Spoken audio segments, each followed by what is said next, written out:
by remaining a student, by acquiring exceptional listening skills, real listening skills, understanding the three components of communication, understanding that nonverbal communication is 80% of overall communication and other 20% is talking, and most of that talking is bullshit and people will see right through it.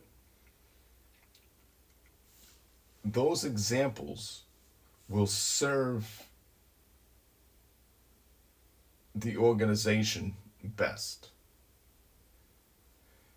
It truly is a selfless endeavor to work on yourself to serve something greater than yourself. If you're just out to serve yourself,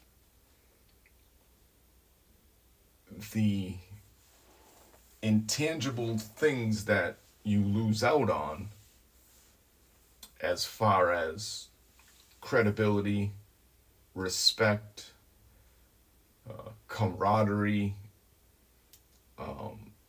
teamwork, legacy, all those things that you can carry to the grave that are really important. In my opinion, the most important. You can make as much money as you want stepping on someone else's neck, or, being shady and moving up, and you can accumulate all the toys, all the money that you want, and that's all well and good. We're all about, improving our station in life, and making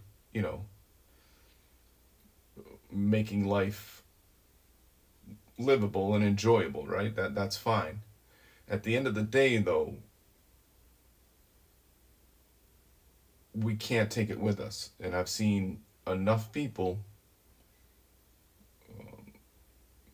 be lowered into the ground that are some of the richest people in the world that did not have a hefty savings account, because the level of respect, the level of credibility, the level of friendship and legacy that they leave behind, you couldn't buy that. You couldn't buy that with all the money in the world, right?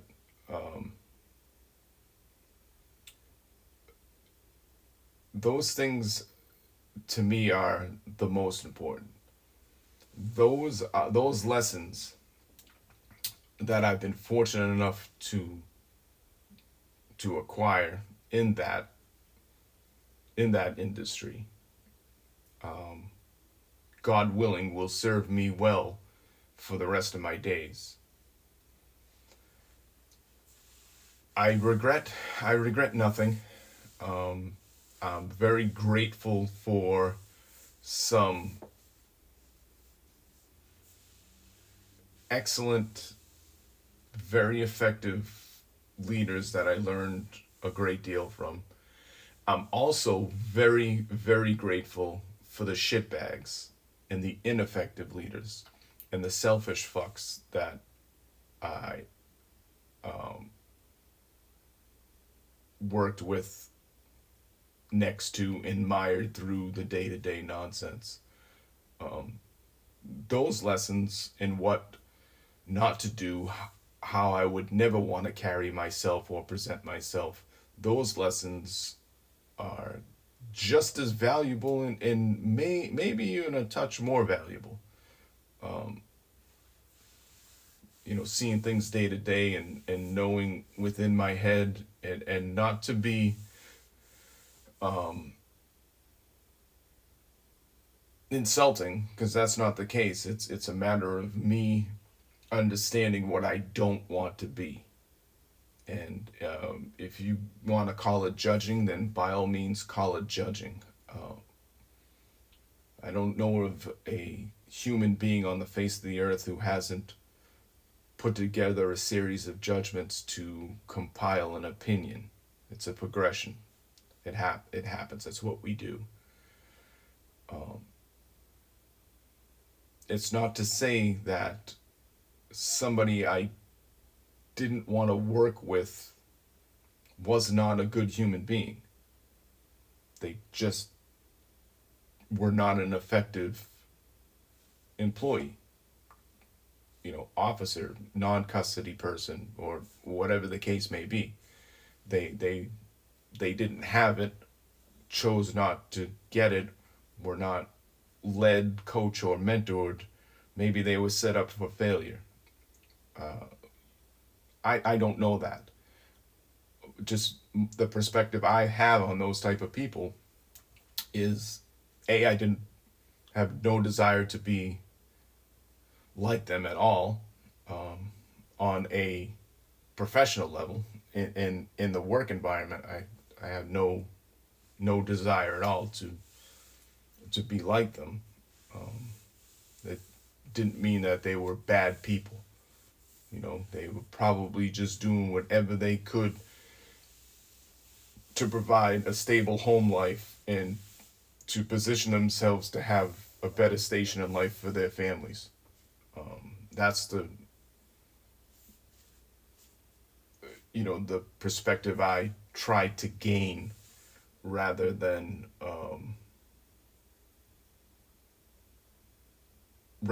just cast them off as total shitbags. In general, just they weren't necessarily a bad human being, just maybe a shitbag at work.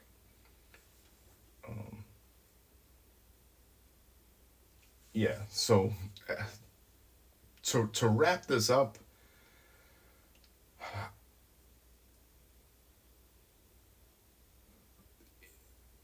this industry, specifically corrections, and I've said this to, I think, almost every academy I've had the pleasure of instructing in, is that this business, this industry, law enforcement, corrections, specifically corrections, is the great equalizer. If you think you're smarter, there's somebody. If you think you're the smartest, there's somebody smarter. If you think you're the toughest, there's somebody tougher. If you think you're the wittiest, the most articulated, artistic, I should say.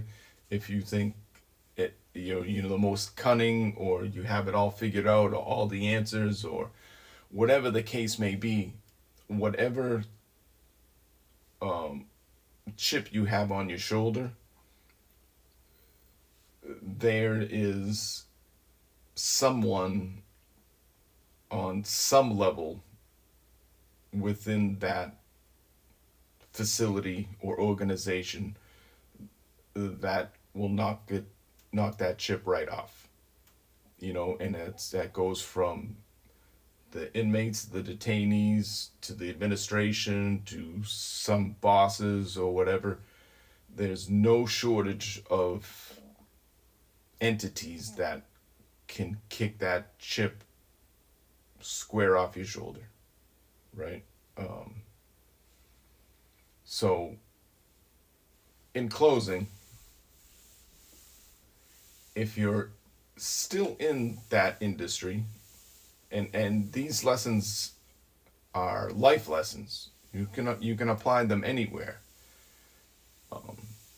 Maintaining the 3 priorities of leadership are, at all cost, the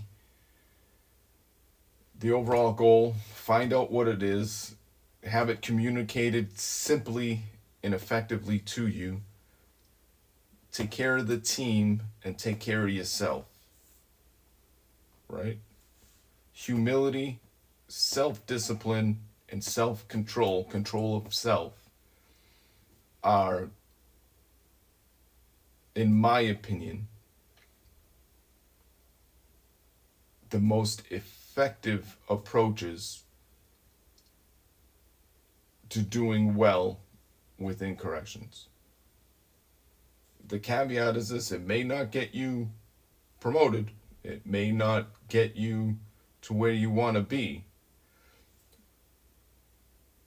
but if you can reconcile that you've done the job with nobility and honor,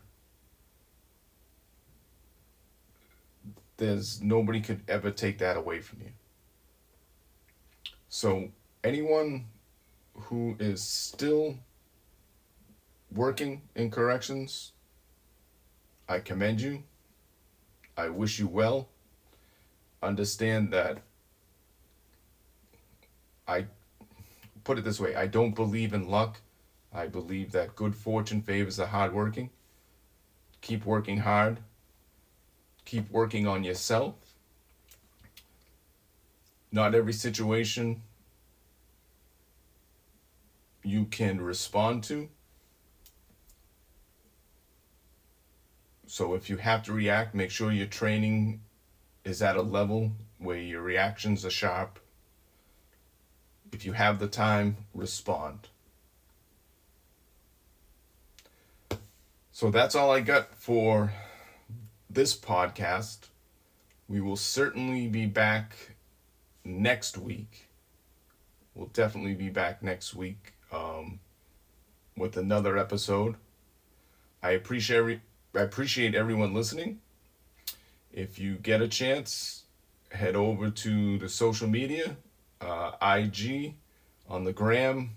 Check out the link tree. We have stood up Bare Bones Leadership Training Group. You can check out that website. It's on the link tree through IG. Check out the YouTube channel. The podcast and the video will be going up on the YouTube channel. Keep an eye out for additional trainings, webinars, and other forms of communication to Bare Bones. I appreciate everyone's time. We'll talk to you guys soon. Thanks.